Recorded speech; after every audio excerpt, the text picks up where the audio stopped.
قائد الغر المحجلين وسيلتنا في الدارين إلى الله رب العالمين سيدنا ومولانا محمد وعلى آل سيدنا ومولانا محمد وبارك وسلم وصل على جميع إخوانه من النبيين والصالحين.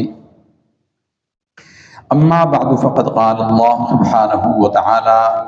في القرآن المجيد والفرقان الحميد: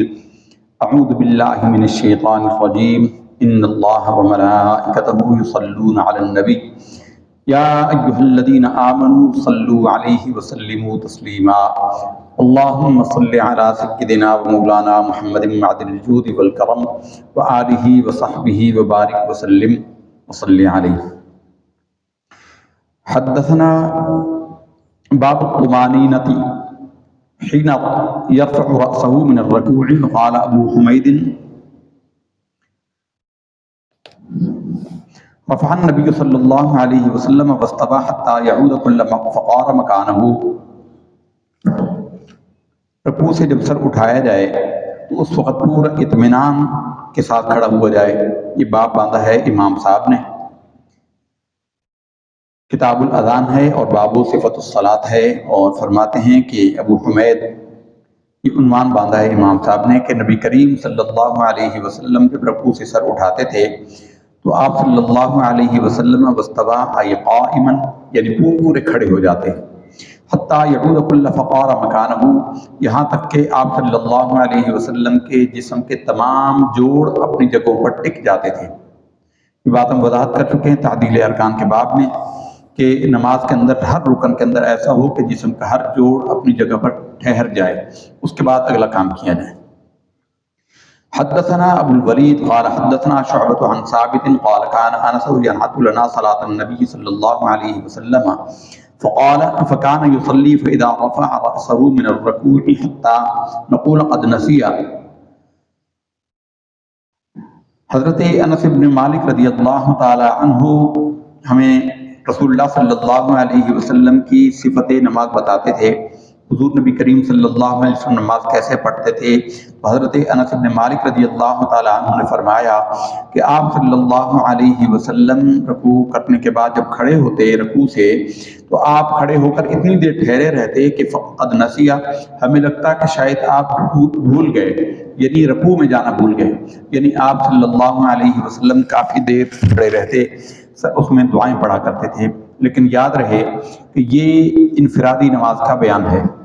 فرض نماز کے اندر جب امامت کر رہے ہوں اس وقت مختصر کرنے کا حکم ہے. یہ پہلے آپ حکم سماعت کر چکے ہیں.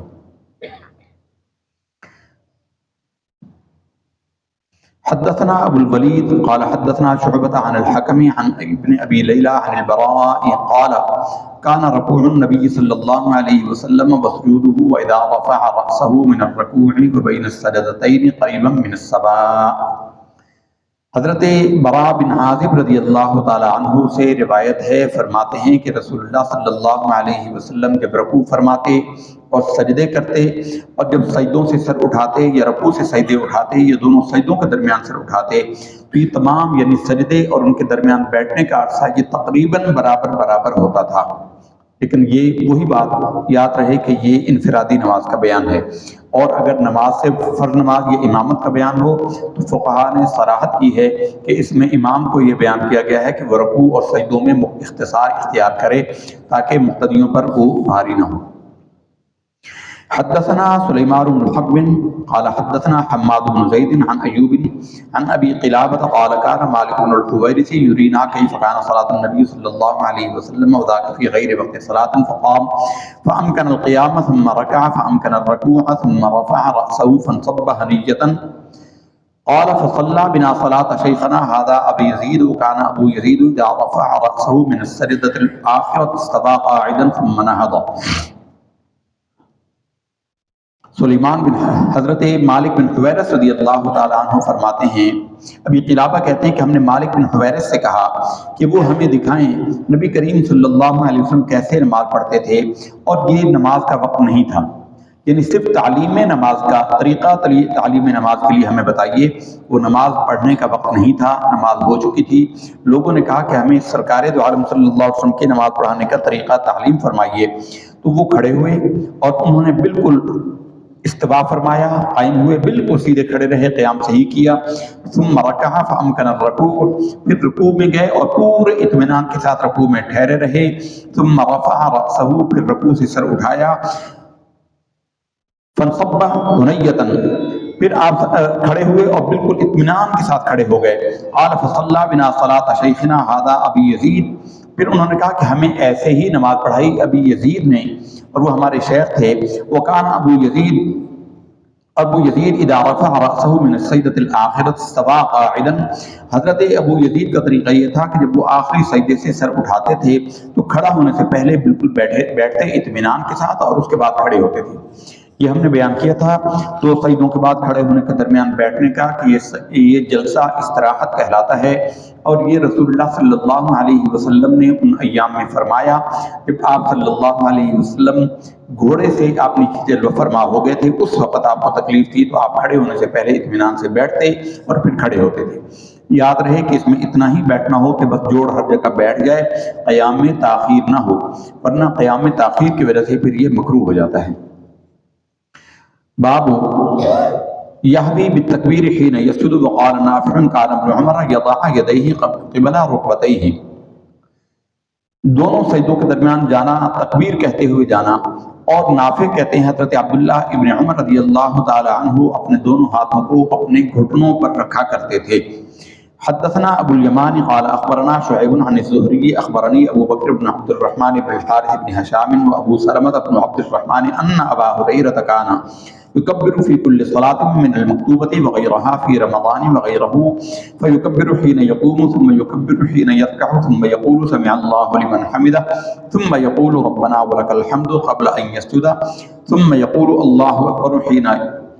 يهوي ساجدا ثم يكبر حين يرفع رأسه من السجود ثم يكبر حين يسجد ثم يكبر حين يرفع رأسه من السجود ثم يكبر حين يقوم من الجلوس في الاثنتين، ويفعل ذلك في كل ركعة حتى يفرغ من الصلاة ثم يقول حين ينصرف والذي نفسي بيده إني لأقربكم شبها بصلاة رسول الله صلى الله عليه وسلم إن كانت هذه لصلاته حتى فارق الدنيا. وقال أبو هريرة وكان رسول الله صلى الله عليه وسلم حين يرفع رأسه يقول سمع الله لمن حمده ربنا ولك الحمد، يدعو لرجال فيسميهم بأسمائهم فيقول اللهم أنجِ الوليد بن الوليد وسلمة بن هشام وعياش بن أبي ربيعة والمستضعفين من المؤمنين اللهم اشدد وطأتك على مضر واجعلها عليهم سنين كسني يوسف وأهل المشرق يومئذ من مضر مخالفون له. حضرت ابو ہریرہ رضی اللہ تعالی عنہ اس حدیث کے راوی ہیں، فرماتے ہیں کہ رسول اللہ صلی اللہ علیہ وسلم ہر نماز میں چاہے وہ فرض ہوتی یا غیر فرض ہوتی، یعنی نفل سنتیں ہر ایک میں، حضور نبی کریم صلی اللہ اور رمضان میں ہو یا رمضان کے علاوہ، آپ صلی اللہ علیہ وسلم ہر حالت کے تبدیل کرتے ہوئے تکبیر کہتے تھے. یہ ہم بیان کر چکے ہیں کہ بنو امیہ کے لوگوں نے تکبیر کہنا چھوڑ دیا تھا، بعد نے کہا کہ آہستہ کہتے تھے. حضرت معاویہ رضی اللہ تعالیٰ عنہ کے بارے میں ہے کہ وہ آہستہ آواز میں تکبیر کہہ دیتے تھے. مروان بن حکم نے مطلقاً اللہ اکبر، اس کو تکبیر انتقال کہتے ہیں، یعنی ایک حالت سے دوسری طرف منتقل ہوتے ہوئے تکبیر کہنا، مروان بن حکم نے بالکل ہی چھوڑ دیا تھا. تو حضرت ابو ہریرہ اگرچہ انہی کے مقرر کردہ گورنر تھے، لیکن وہ ہر حالت میں تکبیر کہتے تھے، یعنی رکوع میں جاتے ہوئے بھی تکبیر کہتے، پھر جب کھڑے ہوتے تو سمع اللہ لمن حمدہ کہتے، ثم یقول ربنا ولک الحمد، پھر کھڑے ہوتے پھر یہ کہتے ربنا لک الحمد، یعنی منفرد جب پڑھے گا تو کھڑے ہو کر کہے گا سمع اللہ لمن حمدہ ربنا ولک الحمد. یہ کم سے کم مقدار ہے، یہ مقتدی دونوں جملے کہے گا، ورنہ امام ہو تو امام سمع اللہ لمن حمدہ کہے گا اور مقتدی ربنا ولک الحمد کہے گا، جیسا کہ بہت ساری احادیث میں بیان ہوا. قبل ان یسجد ثم یقول اللہ اکبر، پھر وہ کہتے اللہ اکبر حین یحوی ساجدا، جب وہ سجدے میں گرتے، ثم یکبر، پھر جب تکبیر کہتے ہیں پھر سجدے سے سر اٹھاتے ہیں، ثم یکبر حین یسجد، پھر سجدہ کرتے ہوئے تکبیر کہتے ہیں، پھر سر اٹھاتے ہوئے تکبیر کہتے ہیں سجدوں سے، حتیٰ یہاں تک کہ وہ بیٹھ جاتے دوسری رکعت کے اندر. وَيَفْعَلُ ذَلِكَ فِي كُلِّ رَكْعَةٍ، ایسا ہی وہ ہر رکعت میں کرتے تھے، حتیٰ یفرغ من الصلاۃ، یہاں تک کہ وہ نماز سے فارغ ہو جاتے. ثم یقول، پھر حضرت ابو ہریرہ نے ایسا کرنے کے بعد فرمایا حین ینصرف، جب وہ پھرے، والذی نفسی بیدہ، اس اللہ کی قسم ہے جس کے قبضے میں میری جان ہے، انی لاقربکم شبہا بصلاۃ رسول اللہ، اللہ کی قسم میں رسول اللہ صلی اللہ علیہ وسلم کی نماز پڑھانے کے طریقے سے بالکل مشابہ طریقے پر، بالکل اسی طریقے پر میں نے تمہیں نماز پڑھتے ہوئے سنایا ہے۔ ان کانت ہذہ لصلاۃہ، بے شک حضور کی نماز ایسے ہی تھی، حتی فارق الدنیا، یہاں تک کہ آپ صلی اللہ علیہ وسلم نے دنیا کو چھوڑ دیا۔ قال دو راوی، وقال ابو ہریرہ، اور ابو ہریرہ، وہ دونوں بھی کہتے ہیں اور ابو ہریرہ بھی کہتے ہیں کہ وکان رسول اللہ صلی اللہ علیہ وسلم، آپ صلی اللہ علیہ وسلم کا معمول مبارک تھا، حین یرفع رأسہ، جب سر اقدس کو رکوع سے اٹھاتے، یقول سمع اللہ لمن حمدہ ربنا ولک الحمد، یدعو لرجال فیسمہم باسمائہم، پھر وہ آپ صلی اللہ علیہ وسلم کچھ لوگوں کے لیے دعا کرتے، رکوع سے سر اٹھانے کے بعد آپ صلی اللہ علیہ وسلم دعا کرتے کچھ لوگوں کے لیے۔ یہ قنوت نازلہ ہے، یہ پہلے پڑھی جاتی تھی، پھر اللہ رب العزت نے آپ صلی اللہ علیہ وسلم کو منع فرما دیا تھا، اب اس کا پڑھنا مکروہ ہے، نہیں پڑھنا چاہیے، سوائے اس حالت کے کہ مسلمانوں پر کوئی بے بسی کی کیفیت طاری ہو جائے تو اس وقت یہ پڑھی جاتی ہے۔ فَيُسَمِّيهِمْ بِأَسْمَائِهِمْ، پھر آپ صلی اللہ علیہ وسلم ان صحابہ کرام کا ان لوگوں کے نام لے کر دعا کرتے، فَيَقُولُ اللَّهُمَّ أَنْجِ الولید بن الولید، اے اللہ نجات عطا فرما ولید بن ولید کو۔ یہ ولید بن ولید مسلمان ہو گئے تھے، یہ خالد بن ولید کے بھائی ہیں، اور ان کو مکہ میں ان کے بھائیوں نے، خاندان والوں نے جبرن روک رکھا تھا، رسیوں سے باندھ رکھا تھا۔ وسلمۃ بن ہشام، یعنی حضرت مغیرہ بن ہشام، یہ ابو جہل کے بھائی تھے، یہ ابو جہل کے بھائی تھے اور یہ بھی مسلمان ہو گئے تھے، ان کو بھی انہوں نے قید کر کے رکھا تھا۔ وعیاش ابن ابی ربیعہ تھا، یہ ان کو بھی عیاش بن ربیعہ، عیاش عربی میں جیسا اردو میں معنی ہے عیاش کا، عربی میں اس کا یہ معنی نہیں ہوتا۔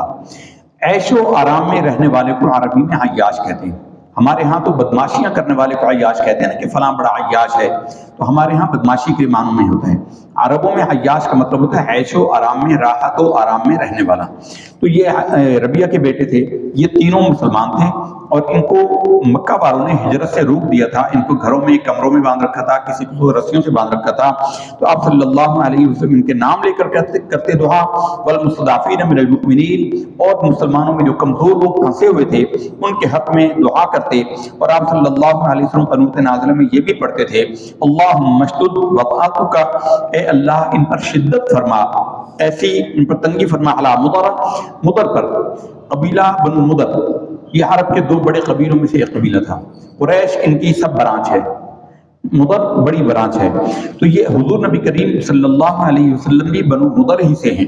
لیکن اس وجعلھا علیہم سنین کسنی یوسف، اور ان کے اوپر قحط نازل فرما، ان کو قحط سے پکڑ لے جیسا کہ تو نے یوسف علیہ السلام کے زمانے میں اہل مصر کو پکڑا تھا قحط میں۔ وَأَهْلِ الْمَشْرِقِ يَوْمَئِذٍ مِّن مُضَرٍ مُخَالِفُونَ لَهُ، اور مشرق میں رہنے والے مضر جو ہیں یہ رسول اللہ صلی اللہ علیہ وسلم کے مخالفین تھے، یعنی آپ صلی اللہ علیہ وسلم نے ان کے لیے دعائے ضرر فرمائی کہ ان پر اللہ سختی نازل فرمائے، اے اللہ ان کو سختی میں پکڑ کہ شاید سختی کی وجہ سے تیری طرف رجوع کریں۔ بعض علماء نے یہاں پر یہ جملہ کیا، تقریباً سبھی نے کیا ہے، کہ اللہ رسول اللہ صلی اللہ علیہ وسلم نے ان کے لیے بد دعا فرمائی۔ یہ ہمارے زمانے کے محدث حضرت مولانا شیخ الحدیث غلام رسول سعیدی رحمۃ اللہ تعالیٰ علیہ نے اس طرف توجہ کی، اور انہوں نے کہا کہ بد دعا کا مطلب ہوتا ہے برائی کی دعا کرنا یا بری دعا کرنا، تو رسول اللہ صلی اللہ علیہ وسلم کی طرف برائی کی نسبت کرنا یہ پسندیدہ نہیں ہے، اس لیے یہاں پر یہ کہنا چاہیے کہ انہوں نے، حضور نے ان کے لیے دعائے ضرر کی، نقصان کی دعا کی کہ اللہ ان کو نقصان پہنچا، اور نقصان سے گھبرا کر یہ رجوع اللہ کریں، اللہ کی طرف رجوع کریں، یعنی بطور تکلیف دینے کے لیے نہیں، بلکہ اس لیے کہ جب کسی کو تکلیف پہنچے تو وہ عموماً اللہ کی طرف رجوع کرتا ہے۔ تو آپ صلی اللہ علیہ وسلم نے اس لیے یہ دعا فرمائی کہ وہ اللہ کی طرف رجوع کریں، پھر اللہ نے اس کے بھی مانگنے سے روک دیا تھا۔ قرآن مجید کی وہ آیت نازل ہوئی تھی، لیس لک من الامر شیء او یتوب علیہم، اے حبیب صلی اللہ علیہ وسلم آپ کی ذمہ داری نہیں ہے کہ آپ ان کو کسی چیز پر پکڑیں، چاہے اللہ ان کو معاف کر دے، آپ ان کے لیے ایسا نہ کہیں۔ حدثنا علی بن عبد الله قال حدثنا سفيان غير مرة عن الزهري قال سمعت انس بن انس بن مالک یقول سقط رسول الله صلى الله عليه وسلم عن فرس وربما قال سفيان من فرسه فجحش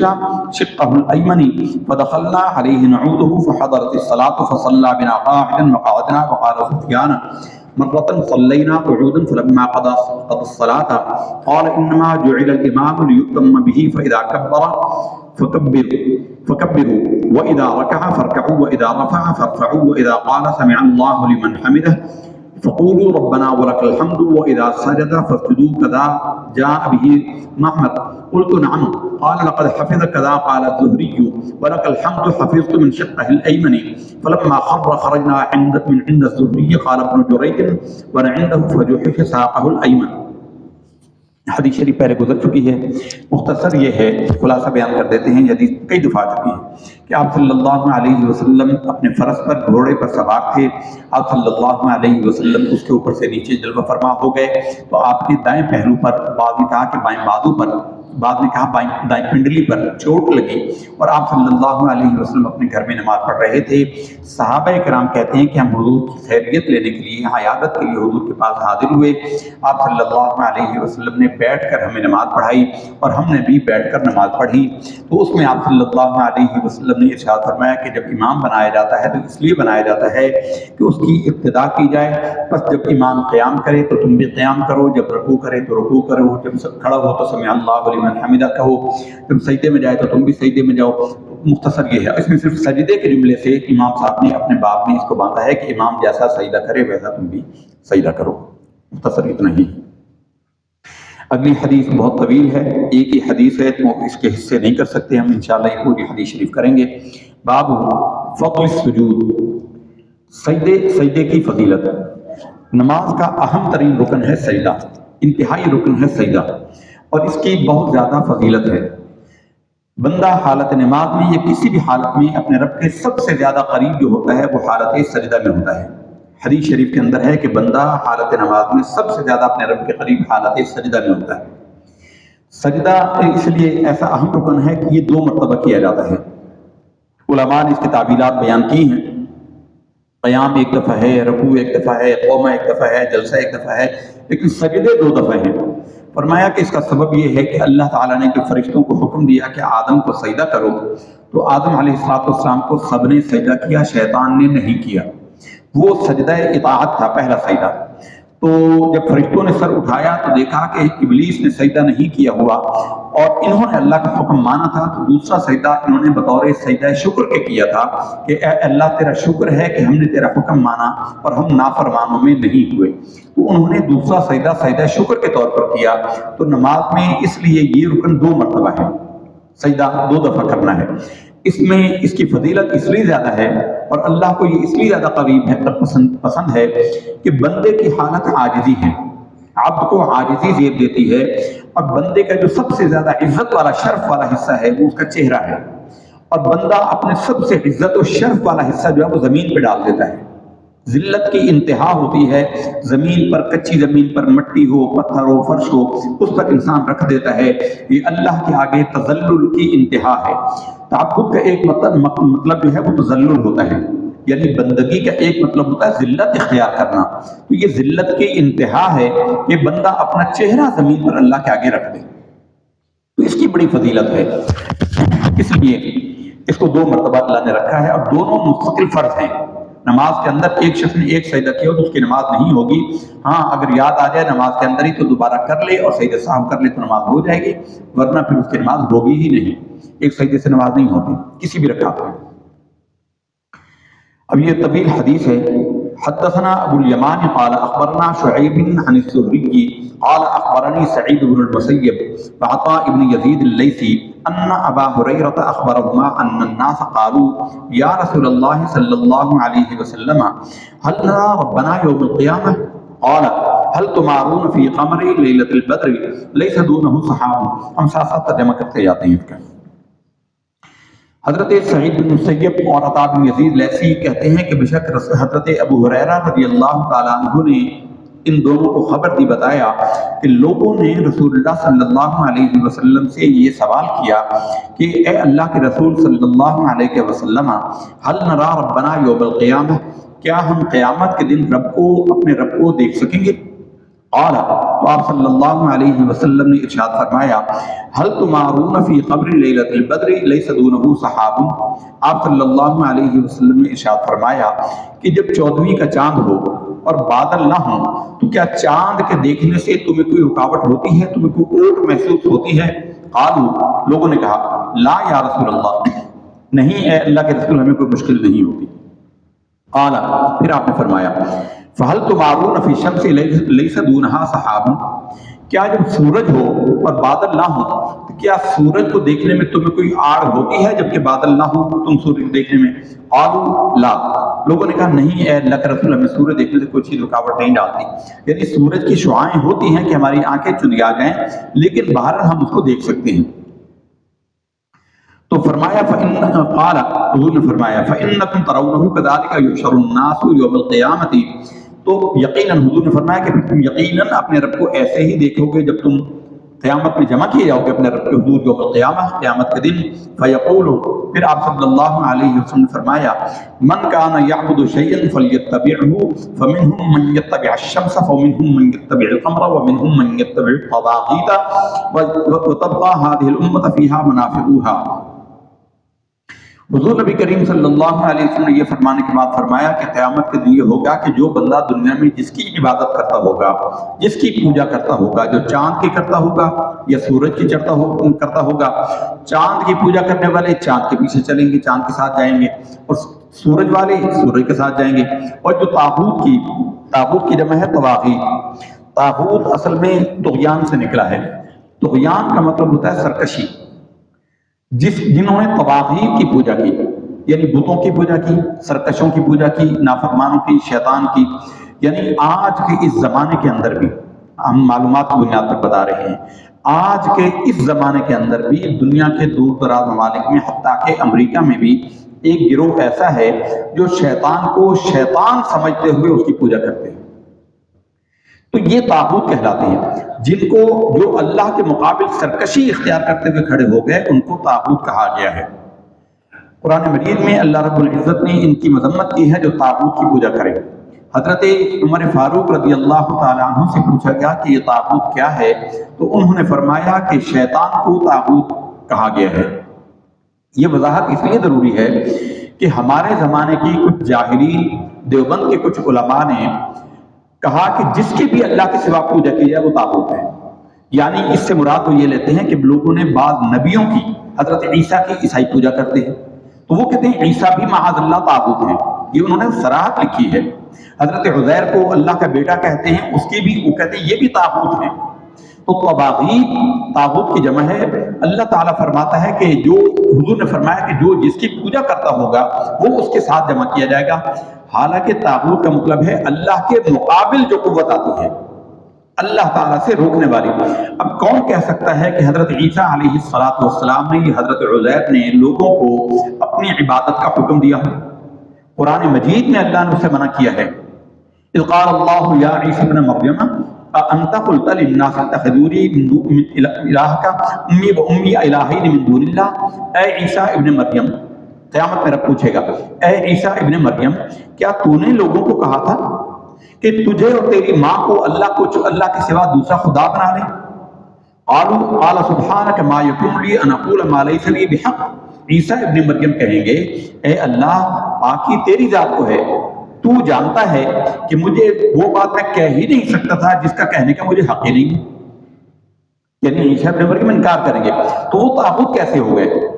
یعنی نادانی یا انبیاء کے بوجھ کا عالم یہ ہے کہ دیوبند کے بعض علماء نے کہ حسین علی، یہ غلام اللہ جو مر گیا پنڈی والا، حسین علی وہاں بچرا والے کا شاگرد، یہ گروپ جو ہے یہ اتنا سرکش ہیں کہ انہوں نے انبیاء کو بھی اس میں شامل کیا، کیونکہ ان سب نے جانا ہے جہنم میں۔ اس حدیث کا آگے بیان ہو رہا ہے کہ یہ جن کی پیروی کرتے ہوں گے ان کو اللہ جہنم میں ڈالے گا۔ تو معاذ اللہ پھر وہ انبیاء اور صالحین، جیسا کہ سورہ نوح کے اندر بیان ہوا ہے، وَدَّقُ وَلَا سُوَاعًا وَلَا يَغُوثَ وَيَعُوقَ وَنَسْرًا، یہ 5 نیک بندے تھے قوم نوح کے، بہت صالحین تھے۔ ان قوم نوح نے ان کے بت بنا دیے اور انہوں نے پھر ان کی پوجا شروع کر دی۔ اب جنہوں نے ان کے بت بنا کر ان کی پوجا شروع کی ہے، ان کا کیا قصور تھا صالحین کا؟ نہ انہوں نے کہا کہ ہماری بندگی کرو، نہ انہوں نے اس کی رغبت کی، وہ تو اللہ کی بندگی کا حکم دیتے تھے۔ اب اگر لوگوں نے ظلم کیا، اس میں ان کا کیا قصور تھا کہ اللہ ان کو جہنم میں ڈالے؟ لیکن وہ کہتے ہیں کہ وہ یہ بھی طاغوت ہے، معاذ اللہ، العیاذ باللہ، نقل کفر نباشر، کسی کفر کی بات کا نقل کر کے بیان کرنا لوگوں کو بتانے کے لیے، یہ کفر نہیں ہوتا۔ تو فرمایا کہ وَمِنْهُمْ مَنْ يَتَّبِعُ الطَّغَاوِيلَ وَتَبْقَى هَٰذِهِ الْأُمَّةُ، وہ جو سارے ہوں گے ان کو ان کے ساتھ جہنم میں جھونک دیا جائے گا، باقی رہ جائیں گے اس امت کے لوگ، فیہا منافقوہا، ان میں کچھ منافق بھی ہوں گے، فیاتیہم اللہ، پھر اللہ تعالیٰ اپنی شان کے لائق اس میں ان کے سامنے تشریف لائے گا، جلوہ فرما ہوگا، فیقول، اور اللہ فرمائے گا، انا ربکم، میں تمہارا رب ہوں، یعنی اللہ تعالیٰ کی تجلی ہوگی، یا اللہ تعالیٰ کے بعض نمائندہ فرشتے ہوں گے۔ اللہ کے لیے جسم کا ماننا یہ کفر ہے، اللہ تعالیٰ کے لیے جسم ماننا یہ شرک ہے، اس لیے کہ جسم جو ہوتا ہے یہ مرکب ہوتا ہے، انسان مختلف اعضاء کا مجموعہ ہے، 2 ہاتھ، 2 آنکھیں، 2 کان، 2 پیر، 10 انگلیاں ہاتھوں کی، 10 پیروں کی، بہت سارے اعضاء کا مجموعہ ہے۔ اللہ کے لیے اگر جسم مانا جائے گا تو اللہ تعالیٰ مرکب ہوگا، مختلف چیزوں کا مجموعہ ہوگا، جبکہ اللہ کی شان یکتا یہ ہے کہ وہ ایک ہے، اکیلا ہے، یکتا ہے۔ تو جب یہ حدیث شریف میں، یہ قرآن مجید میں ایسے الفاظ آتے ہیں تو علماء کا یہ فیصلہ ہے، اور قرآن میں رب نے فیصلہ فرمایا ہے کہ قرآن مجید میں فرماتا ہے کہ اللہ تعالیٰ نے قرآن مجید میں آیات فیہ آیات محکمات ہن ام الکتاب واخر متشابہات، اور بعد میں کچھ چیزیں اس میں متشابہات بھی ہیں، فاما الذین فی قلوبہم زیغ، جن کے دلوں میں ٹیڑھا پن ہے، فیتبعون ما تشابہ منہ ابتغاء الفتنہ، جن کے دلوں میں ٹیڑھا پن ہے وہ ان آیتوں کی تعبیر ایسی کرتے ہیں جس سے میں وہ گمراہی ڈھونڈتے ہیں، جن کے دلوں میں ٹیڑھ ہے، فَأَمَّا الَّذِينَ فِي قُلُوبِهِمْ زَيْغٌ فَيَتَّبِعُونَ مَا تَشَابَهَ مِنْهُ ابْتِغَاءَ الْفِتْنَةِ، وہ فتنے پھیلاتے ہیں، وَابْتِغَاءَ تَأْوِيلِهِ، اور اس کی الٹی سیدھی تعویلیں کرتے ہیں، وَالرَّاسِخُونَ فِي الْعِلْمِ، جو علم میں راسخ ہوتے ہیں وہ کہتے ہیں ربنا آمنا، اے اللہ تیرے ہاں جو اس کی مراد ہے ہمارا الفاظ پر ایمان ہے، ہم کیفیت کو نہیں مانتے، اللہ کیفیت سے پاک ہے، اے اللہ تیرے ہاں اس کی جو مراد ہے۔ اب اللہ آئے گے سے مراد تو یہ ہوا کہ وہ جسم ہے، وہ چل کر آئے، تو اللہ جسم سے پاک ہے، اور پھر محدود ہو جائے گا اللہ، باقی چیزیں اللہ سے بڑی ہو جائیں گی۔ اللہ تعالیٰ وکان اللہ بکل شیء محیطا، اللہ نے ہر شے کو گھیرے میں لیا ہوا ہے، اللہ کو کسی شے نے گھیرے میں نہیں لیا ہوا، تو اللہ اگر ایک جگہ پر ہو تو چاروں طرف سے ماحول نے اس کو گھرا ہوا ہے، تو یہ نہیں ہو سکتا۔ تو اس کی تعبیر، اس کی شارحین حدیث نے اس کی تعبیر یہ کی ہے کہ اللہ رب العزت کے بعد نے کہا کہ فرشتے آئیں گے بطور نمائندہ کے، کہ ہم ہیں تمہارے رب کی طرف سے نمائندہ، تم اپنے رب کو مانو، اور بعد میں کہا کہ اللہ کی خاص تجلی ہوگی جو ان کے پاس آئے گی، اور وہ کہے گی کہ میں ہوں تمہارا رب، تو وہ کہیں گے کہ ہم، فیقول انا ربکم، وہ فرمائے گا کہ میں ہوں تمہارا رب، فیقولون ھذا مکاننا، تو وہ مومن کہیں گے کہ ہم تو یہاں پر کھڑے ہیں، ہم تو یہاں پر کھڑیں گے، ہم تو تجھے تب تک نہیں مانیں گے حتیٰ یأتینا ربنا، ہم جب تک تو ہمارے پاس نہیں آئے گا ہم تجھے نہیں مانیں گے۔ فَإِذَا جَاءَ رَبُّنَا عَرَفْنَاهُ، پھر جب ان کا رب یا رب کا حکم ان کے پاس پہنچے گا وہ پہچان جائیں گے۔ فَيَأْتِيهِمُ اللَّهُ عَزَّ وَجَلَّ، پھر اللہ رب العزت ان کے پاس اپنے جلوہ فرمائے گا، فَيَقُولُ أَنَا رَبُّكُمْ، وہ کہے رب فرمائے گا میں ہوں تمہارا رب، فَيَقُولُونَ أَنْتَ رَبُّنَا، پھر وہ کہیں گے کہ ہاں تو ہمارا رب ہے، فَيَدْعُوهُمْ وَيُضْرَبُ الصِّرَاطُ بین ظہرانی جہنم، پھر اللہ رب العزت جہنم کو قریب فرمائے گا، اور جہنم کے درمیان بیچوں بیچ ظہر کی نماز بھی اس لیے کہتے ہیں، ظہر پشت کو بھی کہتے ہیں، یہ جسم کا وسط ہوتا ہے، تو جہنم کے وسط میں اللہ رب العزت جو ہے وہ ایک پل رکھے گا جسے ہم پل صراط کہتے ہیں۔ فَأَكُونُ أَوَّلَ مَنْ يَدُورُ بِنَ الرُّسُلِ بِأُمَّتِهِ وَلَا يَتَكَلَّمُ يَوْمَئِذٍ أَحَدٌ إِلَّا الرُّسُلُ وَكَلَامُ الرُّسُلِ يَوْمَئِذٍ اللَّهُمَّ سَلِّمْ اللَّهُمَّ سَلِّمْ۔ فرمایا کہ اس کے اوپر رکھ دیا جائے گا، تو پہلے لوگ جو اللہ تعالیٰ کی بارگاہ میں اس وقت کلام کریں گے وہ رسول ہوں گے۔ نبیوں اور رسولوں سے پہلے کسی کو اللہ کے حضور کلام کرنے کا اذن نہیں ہوگا، اور ان کا کلام اس دن کوئی نہ ہوگا کسی رسول کا سوائے اس کلام کے، وہ کلام الرسول یومئذ، اس دن رسولوں کا کلام صرف یہی ہوگا، اللہم سلم سلم، اے اللہ بچانا، اے اللہ بچانا، اے اللہ بچائیو، اے اللہ بچائیو، اے اللہ سلامت، اے اللہ سلامتی۔ وفی جہنم کلالیب مثل شوک السعدان، اور حضور نبی کریم صلی اللہ علیہ وسلم فرمایا کہ جہنم کے اندر آنکڑے ہوں گے، آنکڑے وہ ٹیڑے کانٹے، جیسے بیری کا کانٹا اگر کسی نے دیکھا ہو، بیر کے درخت کا کانٹا سیدھا نہیں ہوتا، وہ مڑا ہوا ہوتا، کروی ہوتا ہے، جیسے جہاز کا لنگر ہوتا ہے اس طرح کا مڑا ہوا کانٹا ہوگا۔ تو آپ صلی اللہ علیہ وسلم نے فرمایا کہ جہنم کے آنکڑے ہوں گے، اور فرمایا کہ مثل شوک السعدان، سعدان کے مثل، سعدان کے کانٹے، یہ وہی یعنی جنگلی درخت ہوتا تھا سعدان کا، اس کے کانٹے بہت بڑے ہوتے تھے اور آگے سے کروی ہوتے تھے، یعنی اس سے چیز اٹک جاتی تھی۔ تو فرمایا کہ لوگ اس سے کٹ کٹ کر گریں گے۔ فرمایا کہ اس کے ساتھ اس کے اندر مثل شوک السعدان، ہاؤ رأیتم شوک السعدان، کیا تم نے دیکھے ہیں سعدان کے کانٹے؟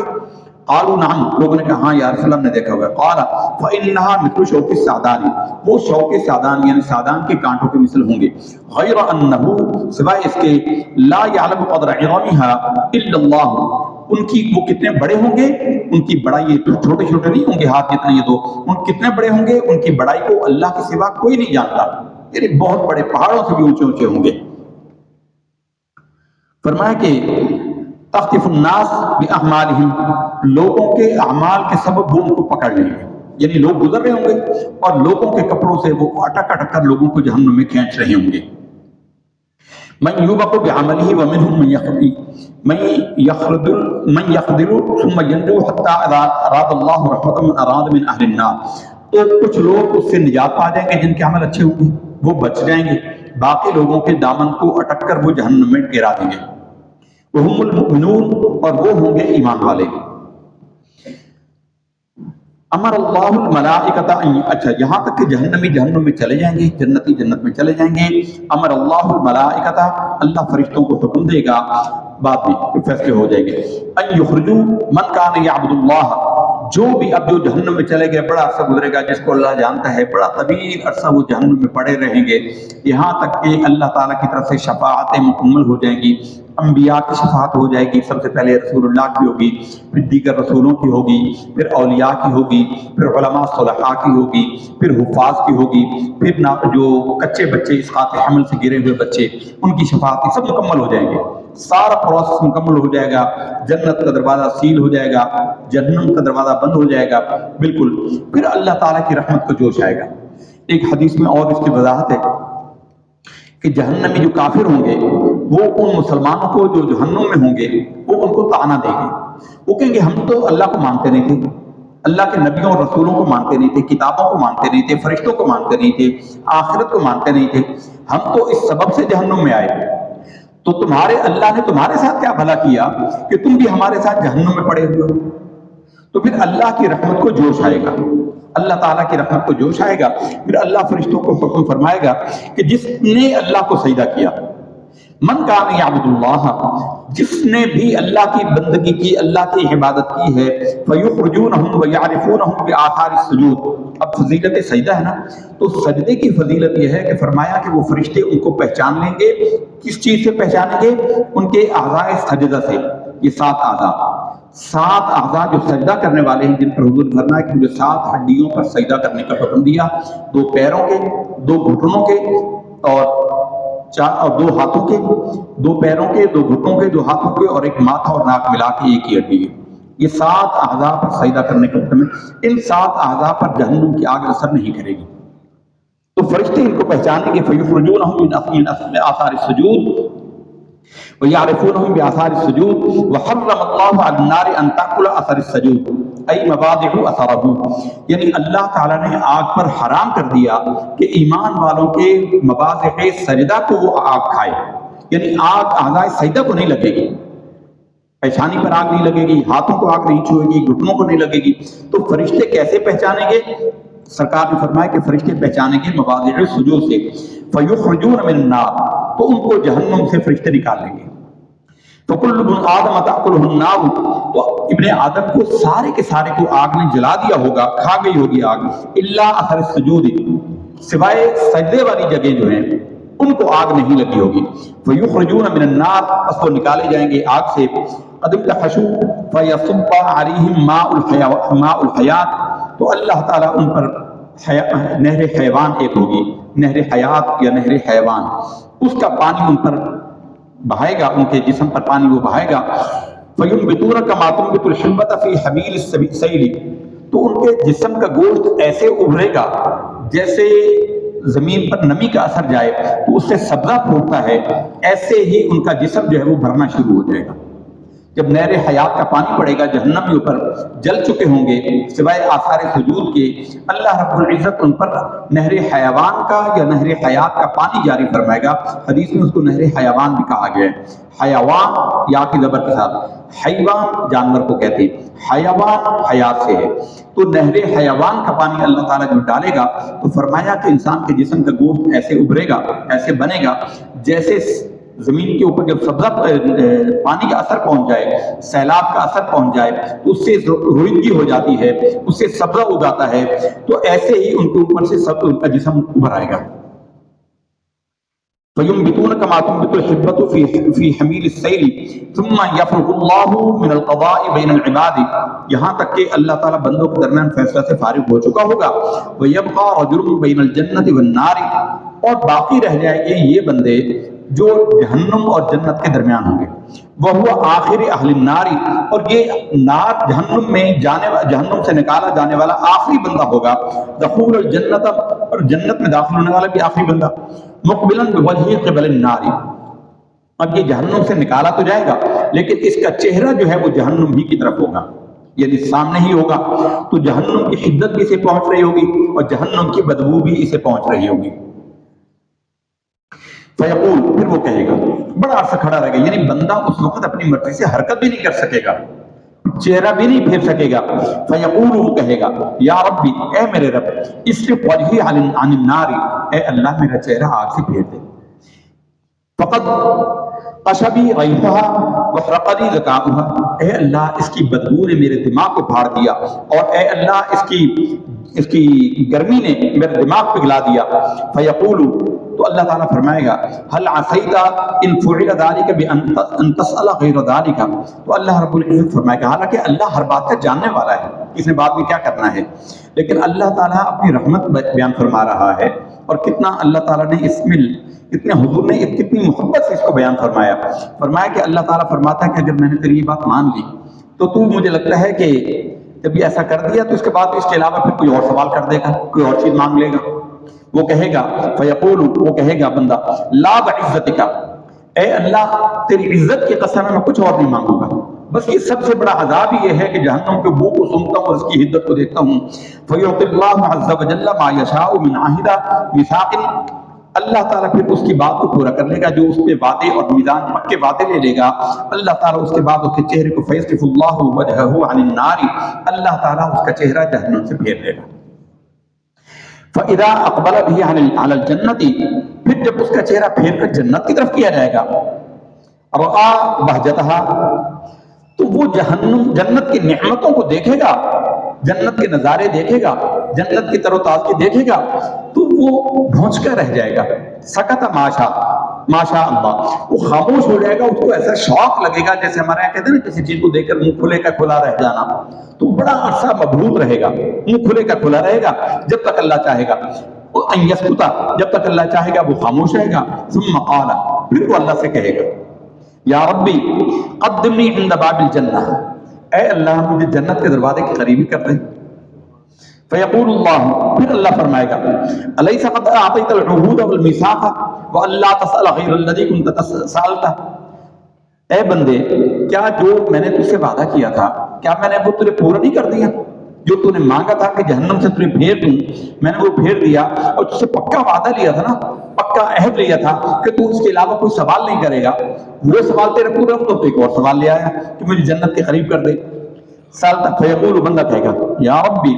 اے میرے رب، لا اکن اشقا خلقک، اے اللہ میں نہیں چاہتا کہ میں تیری مخلوق میں بدقسمت ترین بندہ بن جاؤں، اشقا ترین بندہ بن جاؤں، بدبخت بن جاؤں، اے اللہ تو مہربانی فرما دروازے جنت کے قریب کر دے۔ فیقول، اللہ فرمائے گا، فما عصیت ان اعطیت ذلک الا تسأل غیرہ، اللہ فرمائے گا کہ اس بات کی کیا گارنٹی ہے کہ اگر میں تیری یہ بات مان لوں تو اس کے علاوہ پھر کوئی سوال نہیں کرے گا۔ وہ کہے گا، لا بعزتک، اے اللہ تیری عزت کی قسم ہے کچھ نہیں کہوں گا، بس جنت کے دروازے کے قریب کر دے، کیونکہ اس کو اپنے عمل اور اپنے گناہوں میں جرائم یاد آئیں گے تو وہ یہ جرت پہلے کر ہی نہیں سکے گا، بلکہ اس کے وہم و گمان میں نہیں ہوگا کہ اللہ اس طرح بھی مہربانی فرما دے گا۔ اللہ کی رحمت ہمارے گمان سے زیادہ ہے، وہ کہے گا کہ اللہ تیری عزت کی قسم میں کچھ اور نہیں مانگتا، لا اصل کو غیر ذالک، اس کے سوا کچھ نہیں مانگوں گا، بس جنت کے دروازے پہ پہنچا دے۔ فیعطی ربہ، پھر اللہ اس کی بات کو عطا فرما دے گا جو وہ مانگ رہا ہوگا، ما شاء، جو چاہے گا، من عہد و میثاق، پھر اللہ تعالیٰ اس سے عہد و میثاق اس کے سامنے پیش کرے گا اور اسے پکے وعدے لے گا، فیقدمہ الی باب الجنہ، یہاں تک کہ جنت کے دروازے کے قریب فرما دے گا اس کو۔ فَإِذَا بَلَغَ بَابَهَا، پھر وہ جب جنت کے دروازے تک پہنچے گا، فَرَآ زَهْرَتَهَا، وہ جنت کی خوشبوئیں دیکھے گا، جنت کے باغات دیکھے گا، زہرہ کلی کو کہتے ہیں، باغات کو، تر و تازگی کو، وَمَا فِيهَا مِنَ النَّضْرَةِ وَالسُّرُورِ، جنت کے سرور کو، جنت کے نظاروں کو، جنت کی خوشیوں کو، جنت کی نعمتوں کو جب وہ دیکھے گا، فَيَسْكُتْ مَا شَاءَ اللَّهُ، تو خاموش ہو جائے گا کچھ دیر عرصے کے لیے، جتنا دیر اللہ تعالیٰ چاہے گا، انسکتا، اتنی دیر وہ خاموش رہے گا۔ فیقول، پھر کہے گا، یا ربی ادخلنا الجنت، اے اللہ مجھے جنت میں داخلی فرما دے۔ فیقول اللہ عز و جل، اللہ تعالیٰ فرمائے گا، ویحک یا ابن آدم، اے آدم کے بیٹے، تجھ پر افسوس ہے، وما اغدرک علی، اور کتنا وعدہ شکن ہے تو، کتنا وعدہ خلاف ہے تو،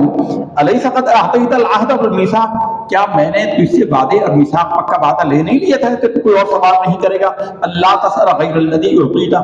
جو کچھ میں نے تجھے عطا کر دیا ہے اس کے علاوہ تو مجھ سے سوال نہیں کرے گا، تو نے وعدہ کیا نا، اتنی بار وعدہ کر چکا۔ فیقول، وہ کہے گا ہاں اللہ وعدہ تو کیا ہے، یا ربی لا تجعلنی اشقا خلقی، اے اللہ مجھے بدبخت ترین نہ بنا اپنی مخلوق میں سب سے، کہ میں رہ جاؤں تیری نعمتوں سے۔ فیضحک اللہ منہ، تو اللہ تعالیٰ اپنی شان کے مطابق ضحک فرمائے گا، اللہ تعالیٰ اپنی شان کے مطابق مسکرائے گا، اللہ خوش ہوگا منہ، اس سے، اللہ کو تو دے کر خوشی ہوتی ہے نا جی۔ ثم یأذن له فی دخول الجنہ، پھر اللہ اس کو اجازت دے دے گا جنت میں داخلے کی۔ فیقول، پھر اللہ فرمائے گا، تمنا، اب کوئی اور چیز مانگو، یعنی اتنی مہربانیاں کرنے کے بعد بھی اللہ تعالیٰ کی رحمت، اللہ فرمائے گا اور تمنا کر، فیتمنا، پھر وہ آرزویں کرتا رہے گا، اللہ عطا کرتا رہے گا، کرتا رہے گا، حتی اذا انقطع امنیتہ، یہاں تک کہ اس کی امیدیں، اس کی خواہشیں ختم ہو جائیں گی، یعنی جو اس کے تصور میں آئے گا وہ مانگے گا، اللہ دے دے گا، جو مانگے گا وہ دے دے گا، جو کچھ، یہاں تک کہ اس کے پاس مانگنے کو کچھ رہے گا ہی نہیں۔ قال اللہ عز و جل، اللہ فرمائے گا، زد من کذا و کذا، اس کو یہ اور یہ اور یہ اتنا اور دے دو، اتنا اور دے دو۔ یذکرہ ربہ حتی اذا انتہت بہ الامانی، اللہ تعالیٰ دیتا رہے گا، دیتا رہے گا، دیتا رہے گا، یہاں تک کہ اس کی تصورات بھی ختم ہو جائیں گے، اس کی امیدیں بھی ختم ہو جائیں گی۔ قال اللہ، اللہ فرمائے گا، ذالک ومثلہ معہ، یہ بھی تیرا، اور جتنا تو نے یہ تمنا کی تھی اتنا ہی اور بھی تجھے دیا، اتنا اور بھی دیا۔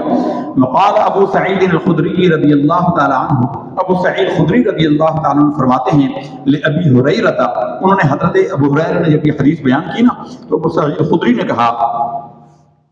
ان سے ابو ہریرہ سے ابو سعید خدری نے کہا، ان رسول اللہ صلی اللہ علیہ وسلم قال اللہ عز و جل لک ذالک وعشرۃ امثالہ، کہ تم تو کہہ رہے ہو کہ حضور اللہ تعالیٰ اتنی مثل اور عطا فرمائے گا، لیکن رسول اللہ صلی اللہ علیہ وسلم فرمایا تھا کہ اللہ اس کا 10 گنا اور عطا فرمائے گا، 2 گنا نہیں دے گا، 10 گنا عطا فرمائے گا۔ قال ابو ہریرہ لم احفظه من رسول اللہ صلی اللہ علیہ وسلم، ابو ہریرہ نے کہا کہ میں نے جو یاد کیا نا، جو حضور نے مجھے فرمایا تھا، وہ اتنا ہی فرمایا تھا کہ جتنا دیا اتنا اور عطا فرما دے گا، 10 گنا کا میں نے نہیں سنا حضور سے۔ قال ابو سعید انی سمعته یقول ذلك لک وعشرۃ امثالہ، ابو سعید خدری رضی اللہ تعالیٰ عنہ فرماتے ہیں کہ ایک مرتبہ سرکار دو عالم صلی اللہ علیہ وسلم نے یہ بات مجھے بھی بیان فرمائی تھی، اور مجھے حضور نے یہ فرمایا تھا کہ اللہ رب العزت فرمائے گا کہ اس کے 10 گنا ہو، یعنی اللہ 2 گنا دے دے گا، حضرت ابو ہریرہ تک سرکار نے اتنا فرمایا تھا، پھر اللہ کی رحمت اور جوش کرے گی، اس کے بعد دینے ہی کے لیے نا، اور اللہ نے ان نعمتوں کا کیا کرنا ہے، اللہ نے ہمیں دینا ہی ہے، ہمیں مانگنے کا اللہ طریقہ عطا فرما دے۔ اللہ تعالیٰ کی رحمت سے ہم امیدوار ہیں، اللہ اس کو ہمارے حق میں بھی پورا فرمائے گا۔ اللہ تعالیٰ ہم سب کے گناہوں کو معاف فرمائے، بے حساب مغفرت عطا فرمائے، اور اپنی نعمت جنت نعیم میں ہمیں، ہمارے آباء و اجداد جو مسلمان گئے اور ہمارے آنے والی نسلوں میں جو صاحب ایمان ہوئے، اللہ اپنے حبیب صلی اللہ علیہ وسلم کے صدقے میں ہم سب کو نصیب فرمائے۔ وآخر دعوانا الحمد للہ رب العالمین۔